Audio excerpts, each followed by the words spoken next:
Good morning, good afternoon, good evening, depending on where you might be in this world. This is Hedgen Lee with a morning update for Bitcoin.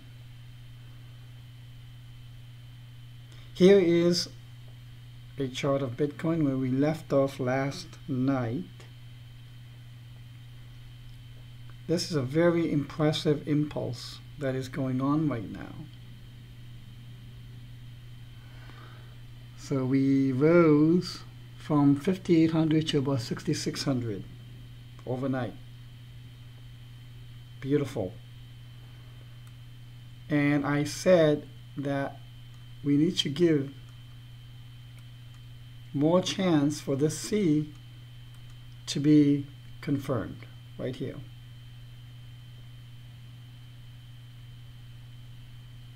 I also said yesterday during the day we did not make a new lower low, and that was significant.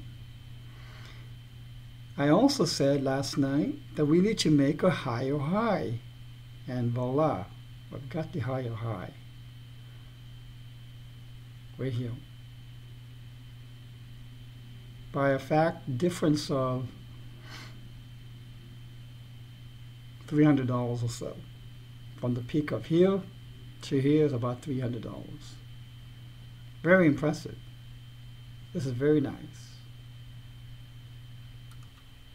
So let's do a higher resolution zoom in on this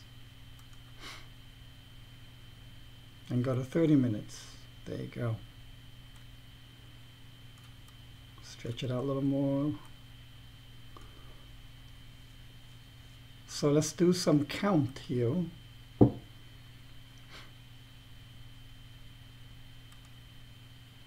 1, 2, 3, 4, 5.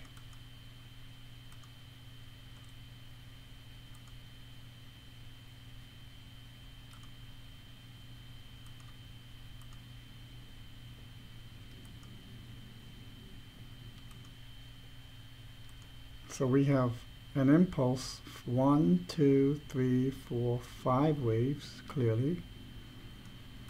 And this is what I had counted before, and then this is a very 3-wave-ish correction.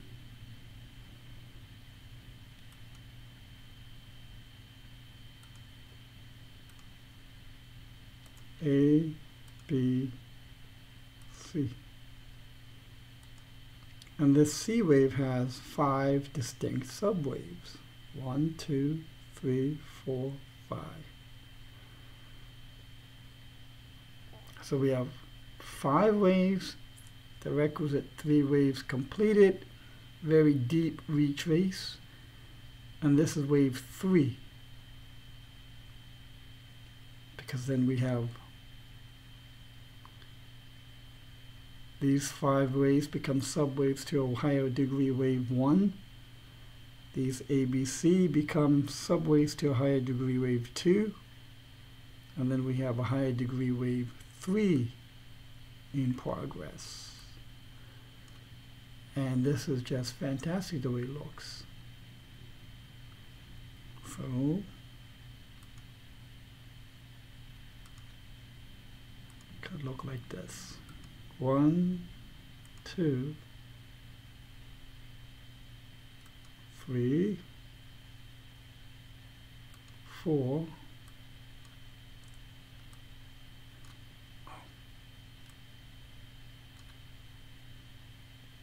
5.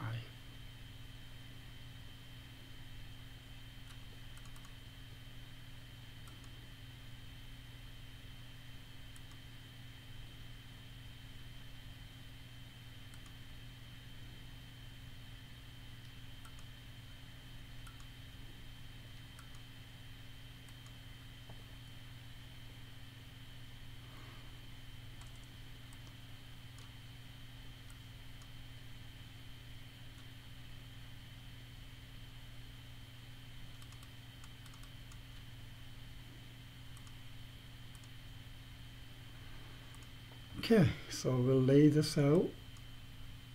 Come on.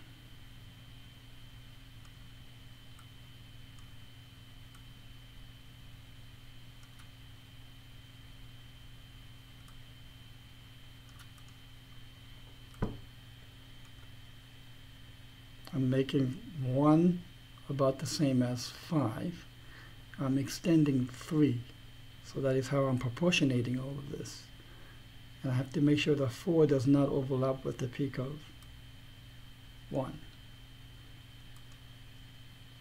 Now, the rule of alternation also shows that since 2 was a very deep retrace, 4 could be a very shallow retrace. It works that way as well, but that's not an always 100% guideline that you can follow. It's about like 63% of the time for the alternation, which means you still see a good number of times when you don't see the alternation between 2 and 4.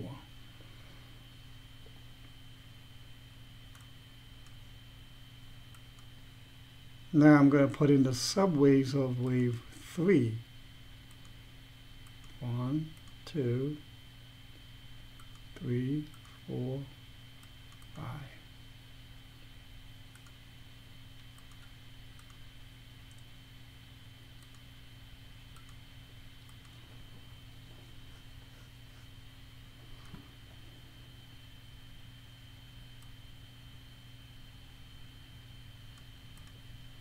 Okay, and I will have 4 and white high degree 5. That's what I'm looking for. We already have a confirmation of an impulse on the second one, wave 3, impulse for wave 3 now in progress. We have a higher high. So we need to finish this wave 3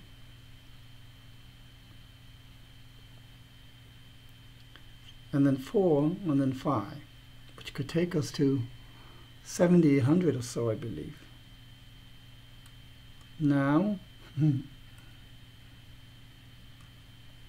me just take a picture of this first. Now I've removed the subwaves, and I want to do what I did yesterday, and apparently yesterday what I was doing did not work exactly to the forward discernment that I proposed. I want to do that still again. And what I mean by that is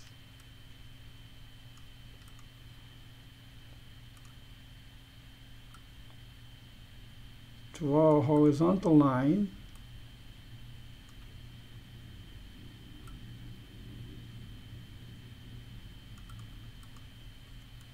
okay, and what I'm forward discerning is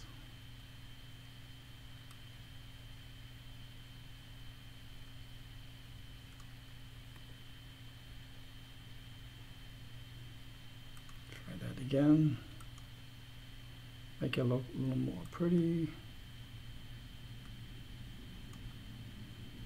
There you go.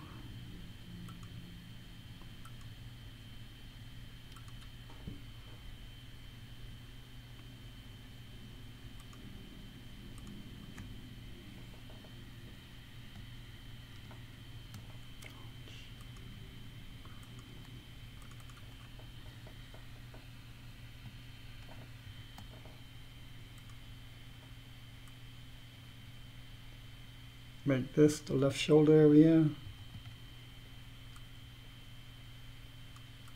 This is the right shoulder area. You got double heads.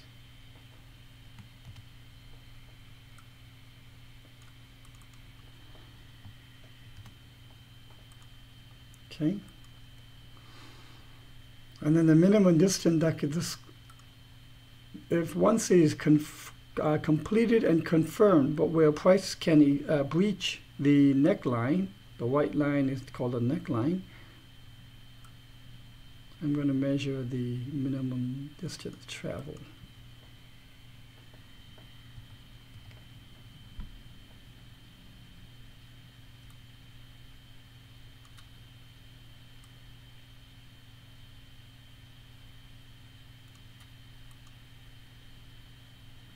That's at 8,084.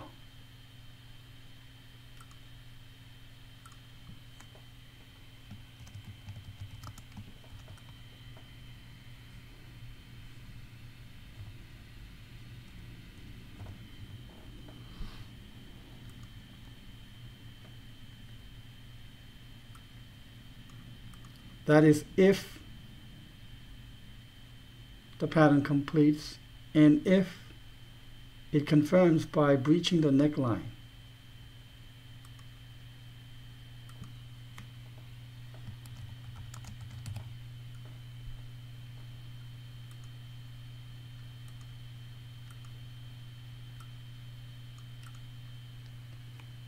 And this would make a very beautiful, nice head and shoulders.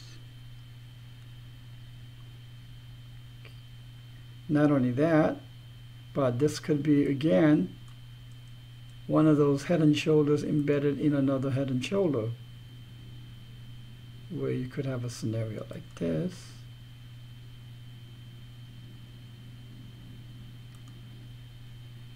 And let's say price comes up like that. That is quite common. Oh, jeez.